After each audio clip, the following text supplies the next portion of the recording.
में वो policy continue रहे और वो रिफॉर्म्स कंटिन्यू रहे।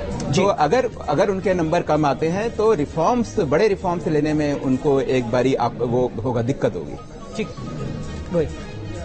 अब ये बहुत इंपॉर्टेंट है क्योंकि देखिए ये टैली बता रही है कि ऐसा नहीं कि एनडीए की अभी आंधी नजर आई है। इसका शायद राहुल जी, ये आंधी तो अभी नहीं, एनडीए में भी नहीं दिख रहा है। नहीं, न तो आंधी भी नहीं है, लहर भी नहीं है, ये तो कुछ और ही हो रहा है।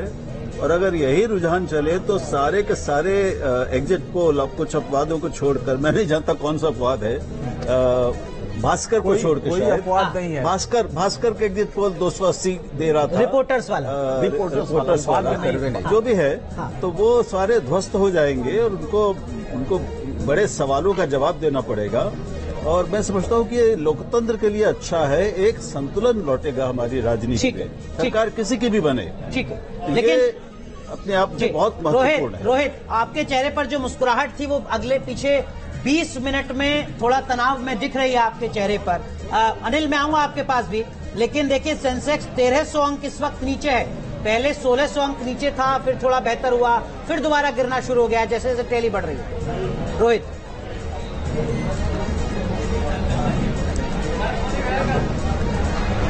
देखिए, मैंने जिस प्रकार से कहा, मैं फिर वही बात दोहराऊंगा कि उसी के बाद आपको चेहरे की मुस्कुराहट भी और कमल भी खिलता दिखेगा और मुस्कुराहट भी ऐसी बनती रहेगी क्योंकि देश की जनता पर हमें पूरा विश्वास है। लोकतंत्र की जो हमारा, जिस प्रकार से देश की जनता ने हमें जिस तरीके से प्यार दिया है, चाहे वो अभी पिछले विधानसभा चुनाव में, चाहे मध्य प्रदेश, छत्तीसगढ़ और राजस्थान के चुनाव हो, और चाहे अरुणाचल प्रदेश का जो परिणाम है उसके अंदर भी आप देखेंगे, वहां पर भी भारतीय जनता पार्टी ने ऐतिहासिक जीत दर्ज कराई। और निश्चित तौर पर मैं आपको कह रहा हूं कि जिस प्रकार से भारतीय जनता पार्टी का कमल पूरे देश के अंदर, और पूर्ण बहुमत की सरकार नहीं, प्रचंड बहुमत के साथ भारतीय जनता पार्टी की सरकार बनने जा रही है, निश्चित और ऐतिहासिक जीत भारतीय जनता पार्टी की होगी। लेकिन मुझे ऐसा लगता है कि जो तनाव अनिल यादव के चेहरे पर था वो अब मुस्कुराहट में थोड़ा तब्दील हो रहा है। हालांकि अनिल बहुत ही मैच्योरिटी के साथ अपनी बात को तब भी कह रहे थे। अनिल,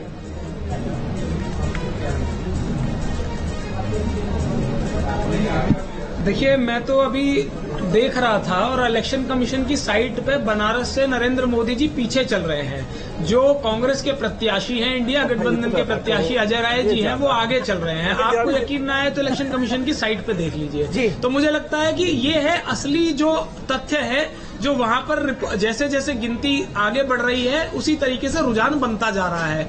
खुद अभी क्योंकि भारतीय जनता पार्टी के प्रवक्ता बड़ी बड़ी बातें कर रहे थे, जब बनारस में 2 राउंड की काउंटिंग में हमारे प्रत्याशी आ गए हैं तो आप सोचिए कि देश में क्या हाल हो रहा होगा। और निश्चित तौर पर फिर से कह रहा हूँ, इंडिया गठबंधन 295 से प्लस सीटें केवल रोहित और रोहित जवाब एक अपडेट और ले लीजिए। रोहित, अमेठी से स्मृति ईरानी भी पीछे चल रही हैं। अब रोहित जवाब दीजिए।